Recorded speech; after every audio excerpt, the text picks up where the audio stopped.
Chapter 12.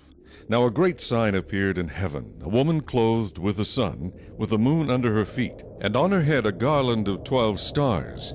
Then, being with child, she cried out in labor and in pain to give birth. And another sign appeared in heaven. Behold, a great fiery red dragon, having 7 heads and 10 horns and 7 diadems on his heads. His tail drew a third of the stars of heaven and threw them to the earth.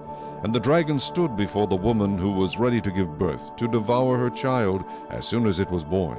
She bore a male child who was to rule all nations with a rod of iron. And her child was caught up to God and his throne. Then the woman fled into the wilderness, where she has a place prepared by God, that they should feed her there 1,260 days. And war broke out in heaven. Michael and his angels fought with the dragon, and the dragon and his angels fought. But they did not prevail, nor was a place found for them in heaven any longer.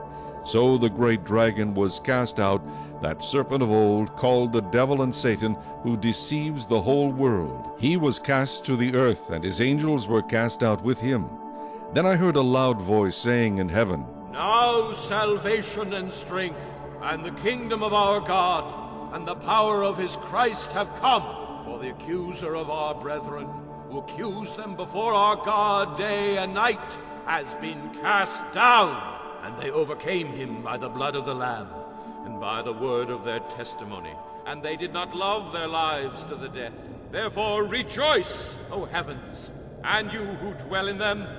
Woe to the inhabitants of the earth and the sea, for the devil has come down to you, having great wrath, because he knows that he has a short time.